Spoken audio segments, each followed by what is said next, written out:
Welcome back, horror fans, cinephiles, and Giallo enthusiasts. This is Tanner Leeser, your host for all things Giallo here on The King in Giallo, and this is another unscripted talking head movie review. This is for the 1972 Giallo film directed by Ferdinando Merighi under the pseudonym F.L. Morris, and that is The French Sex Murders.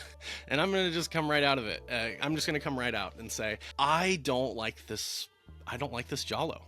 There are a handful of Giallo movies that I saw, especially years ago when they came onto Shudder, and I think most of these were from the Forgotten Gialli box sets, like 1, 2, and 3 from Vinegar Syndrome. And there's a few of them that I just remembered I watched once, and I just could not get into them. I didn't like them. I didn't really find a whole lot of redeeming value in them, and those were French Sex Murders, The Girl in Room 2A, and I think The Killer is one of 13. So because Vinegar Syndrome has a nice Blu-ray of it, by my logic, by my rules, whatever, I'm like, okay, I'm giving it a jolly tally, and I'm not looking forward to this, because I'll be honest also, I rewatched this movie twice today. I rewatched it once, and somewhere around the 45-50 minute mark, my eyes could not stay on the screen. I just was distracted. I got to the end, and I'm like, okay, well, let me watch that again. Let me watch it again and make sure I actually pay attention during the second half, and gosh, it's a challenge, but I got it. But anyways, yeah, I'll go through this. I'm going to be really quick. I'm not going to be too comprehensive. I will give mostly my thoughts in terms of the ending in the Jolly Tally video when that comes out. For this, yeah, let me just say, again, I will never tell you this is a bad movie, don't watch it, avoid it, this is only for completion. Well, I will say sometimes this is only for completionists, but don't take my opinion as, well, I'm just going to skip it. I mean, unless you really don't want to, unless you don't want to watch it. But please do still, give these movies your respect and watch them or whatever. I just have to be honest with how I feel about the movie.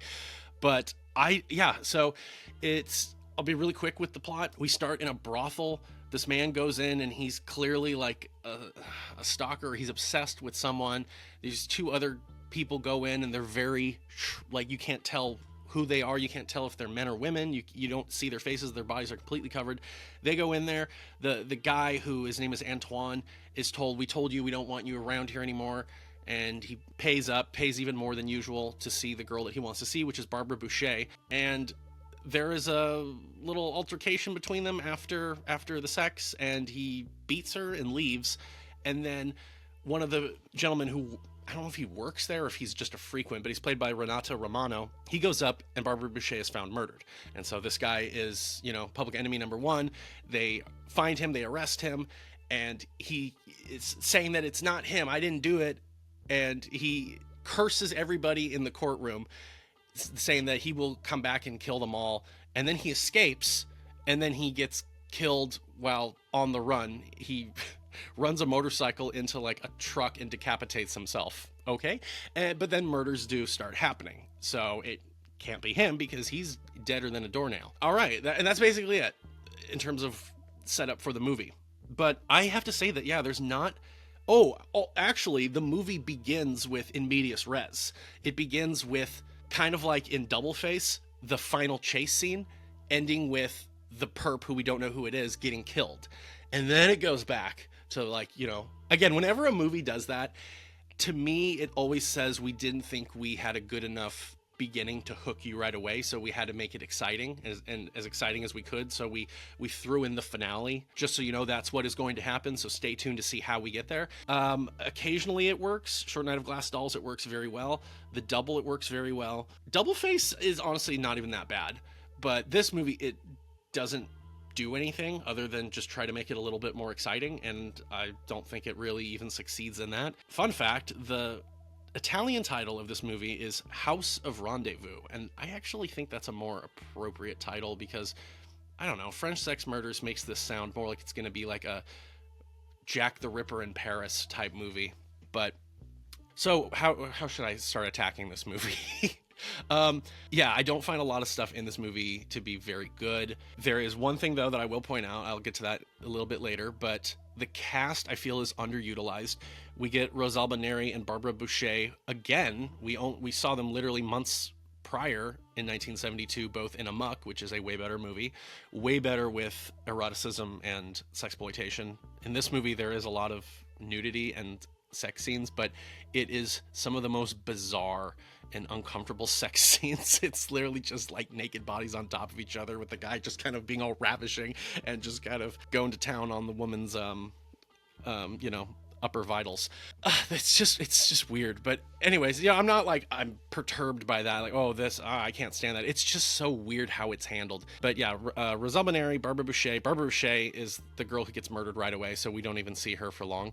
Anita Ekberg is the madam who runs the brothel, and then we get this like professor who's dissecting the eyes of the killer. I don't know, he's got some weird eye fixation, and that's played by Howard Vernon. And then the inspector is played by Robert Sacchi, or Sacchi. Again, sorry, I'm not the best with Italian names, but he is a Humphrey Bogart lookalike. And he literally, in 1980, played in The Man with Bogart's Face. And the other interesting thing is he's then dubbed by Paolo Ferrari, who dubbed Humphrey Bogart in everything that came to Italy. And his voice, I was like, God, it's so familiar. What do I know that voice from? I mean, I know it's from a Giallo. He dubbed Gunther Stoll in The Bloodstained Butterfly. I thought he had done more, because I swear that voice sounded way more familiar, but I guess that was it. But yeah, the actors I feel like are not well utilized. Like I said, Renato Romano is in this also. He's fine. He's good.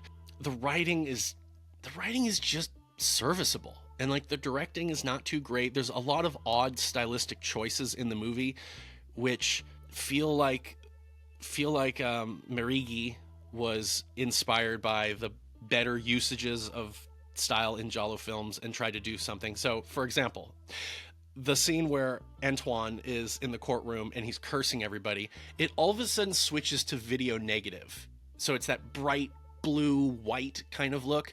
And I guess you could justify it because it's setting the curse, and the curse is what a lot of people are assuming is what's going on with all of these murders. It's more jarring and it's distracting. And then all of the kills have this weird stuttering repeat effect accompanied by a stinger. So it's like dun, dun, dun, and it's just replaying the moment of them getting killed. And it throws on like a weird color over everything. It looks like, it kind of reminds me of Pierrot Le Fou in French New Wave, but again, it doesn't add anything. It's interesting, sure, but it just kind of makes me style should enhance, and it should make you kind of go, oh, whoa. It should make you sit and go, no, why did they do that? But it's just me. The movie utilizes that red herring trope that I've mentioned, that again I need to go into more detail with this and do a whole video on it. They utilize the A tier of a red herring, which is the person who the movie is trying really hard to make look suspicious. And usually when they do this, that's not going to be the killer. Well, I'm not going to say who the killer is, but I will say that the killer is the person that the movie was trying really hard to make you think it was them. And I don't know why they would do that. It just kind of felt, again, like bad writing, bad directing. Editing was Bruno Mattei, and there's a very bad use of the editing in. This has got the worst person falling to their death ever. It's not even that it's a very bad looking dummy. So we see the death at the beginning, and then we see it again at the end, and it's a matte composite. It's this person jumps off of the Eiffel Tower, and so the shot is looking up at the Eiffel Tower, and then we just have like a black outline of a person that's just getting bigger, and it's just like cut away, cut back as it like covers the screen. It's so bad, and it kind of sets the tone right away, like, okay, that's what we're in for. And then the music, which is by Bruno Nicolai, is not even wholly original. It's recycled from a Just Franco movie. It's recycled from All the Colors of the Dark, and it's recycled from The Case of the Scorpion's Tail. So you got this great composer, and he doesn't even really compose anything for it. Odd. Again, it's very indicative of this movie that has big names, and it just doesn't really use them. But the one person who is working very well in this movie is the special effects technician, who's Carlo Rambaldi, because there are really good throat slashes and 2 good decapitations. And of course they're fake, you know, fake heads, but they look really good, or they look too good for this movie.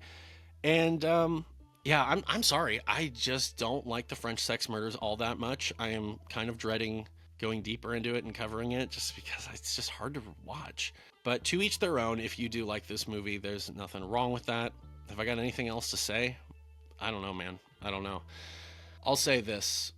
The reveal of who the killer is, we go back and we flash back to when Barbara Boucher was murdered, and we see that she was killed by this other person. And it's very illogical, because the sequence in the beginning of the movie of the guy taking off and then Renato Romano going up and finding Barbara Boucher murdered, there's not enough time for this person to go in there, have this brief moment with her, and then kill her. There's not enough time, and it doesn't make sense. Whatever. There's just a lot of sequences like that. There's a lot of sequences where you see who is revealed to be the killer doing something, and we'll cut to scenes with other characters, murders go on, and then we'll cut to someone going back, finding the character who was later revealed to be the killer, and they're kind of back where we left them. And it's like, okay, well, as we've seen in some other Giallo movies, it's not really like, oh, they were just here the whole time. Like Case of the Bloody Iris does that, where the killer is off doing something, and then it turns out, no, they're actually not. But I don't know. I'm just kind of being nitpicky. But yeah, anyways, so this is the French sex murders. I don't know. Have you seen this movie? Do you enjoy it? Do you enjoy it more than I do? If you do, that's totally fine. It's not like I think anybody has a dumb opinion or anything. It's not about that at all. It's just, for me personally, I can't really get into this movie, and I have watched it 3 times now, and I'm gonna watch it another 1 or 2 times in the course of writing and doing the Jolly Tally. So fun. But yeah, this is in the Vinegar Syndrome Forgotten Gialli box set. I can't remember if it's 1, 2, or 3, but it's the one that also has The Girl in Room 2A and My Dear Killer. Let me just confirm that. I think it's number 2. Anyways, yeah. So that's all I've got. I'm just gonna end this right here. Let me do a little quick prediction for the Jolly Tally. I mean, there's a lot of nudity. We even get male frontal. Like, for a half second, the actor accidentally exposes his genitals and then he covers himself up, which I thought was funny. It's just like, we saw him. Yeah, there is a bit of style. There is nudity. There are flashbacks. There's all that stuff. So it's probably going to rank somewhat high. I don't think it'll be too high though. But geez, I think it's not. I think it's going to be above 650, but I don't think it'll be in the 800s. Let me say 700 to 750. I'll go in the middle. But yep. Anyways, so that's really all I have to say. What are your thoughts on the movie? Go ahead, leave that down in the comment section. I'll get back to you as usual, as long as you're not just being an asshole. But yep. Thank you for watching, and see you at the next one.